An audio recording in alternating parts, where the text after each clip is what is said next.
Danny Walsh of the Brookfield Elks joining me to talk about, your season. It's been a difficult season for Brookfield, not a lot of wins, but tell me about your approach to this season. Well, coming into the season, my approach basically all year has just been to give the team a chance to win every game and just play my part and, just do whatever I can just to keep the score low and, like I said, give the team a chance to win, yeah. And you faced a ton of shots. 50, 60, the other night 80-plus shots. Tell me a little about your mentality, so much work, and how you're handling the workload. I just play it period by period, and when it's high shots like that, I just treat each period almost like a game. And then in my break there, when it's intermission, I just try to refresh and clear my mind and get ready for the next period again. Physically, is it taking a toll on you? I mean, you're getting the nod every night pretty much, and then you're logging all those shots. Some nights when it's 80 plus, it can get tiring, but I think throughout the season, you kind of get used to it, and it helps out. Once the cardio gets there, it's not as bad. Yeah. For a rookie, he plays well beyond his years. We watched him last year in the high school league in Metro. Also saw him play in the Bearcats Junior A camp and talked to Sean Evans about him. He couldn't say enough good things about him. And when the opportunity came that he was available to us, we went after him, and he was kind enough to come up, and he's really steadied the ship all year long. So really, and a real super young man also. So tell me how this season, and again, you're near the bottom of the standings. It hasn't been easy, I'm sure, but tell me how he has emerged, I think, as a leader. He's definitely a leader.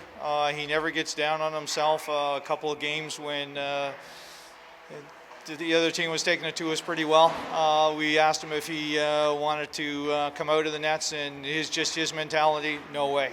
I'm staying in here for the duration. That's just the way that he plays. He's very, very appreciative of the defensemen. He's always talking to them. We're very, very young. Average age is about 17 and a half. And he just takes control of them back there. And he's only 18 himself, but you would never know it. So he's probably averaged 50, 55 shots a game, but he likes it. He thrives on the work. A couple of games when he hasn't had that much, he said that his mind kind of wanders a little bit, but no, he seems to stand tall. Prime example last Saturday, he was just phenomenal. I actually told him after the game, I have not seen in all the years I've been doing this a goaltending display that he put on Saturday. Through your career, you've been on the edge. You've just been so close to making a team and perhaps not getting that break. How do you handle the disappointment and at the same time stay positive and have a good attitude? Basically, I just treat it as a learning experience, and there's always something I can work on, and there's always a reason. So I always just gives me a reason to work harder and just try to get better every day.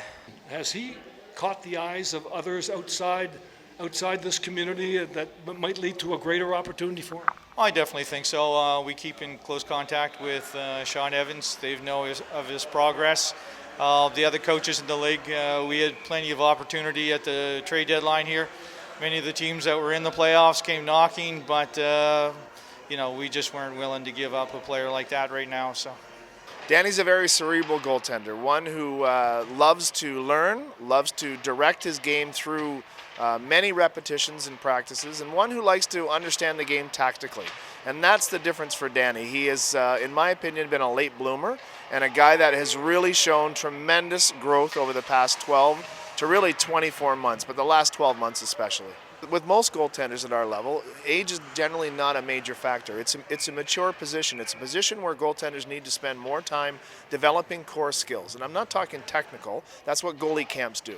It's the tactical side of the game where goalies need to play at a high level and be under pressure to figure those games out. And Danny's at the point now where that's starting to come much easier for him than many others who maybe in the past were very good technically, but just don't get the job done tactically. So as he figures the game out, and that's a clear, obvious distinction this year for him, he's going to start to excel, and he's going to make some saves look relatively simple simply because of his knowledge and his ability to read the game and understand what the threat potentials are going to be.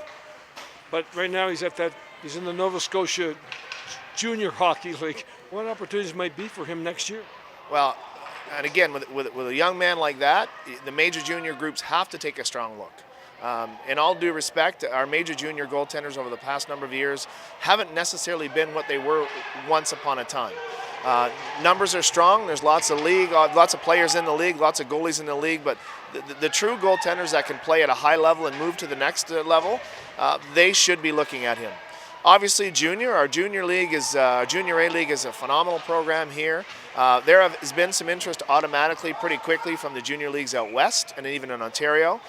So he'll have some opportunities. There have been some coaches that have been contacting even myself, not just him, about him, that want some footage, want some understanding of his game. So there'll be some doors that will open because of his performance thus far, for sure.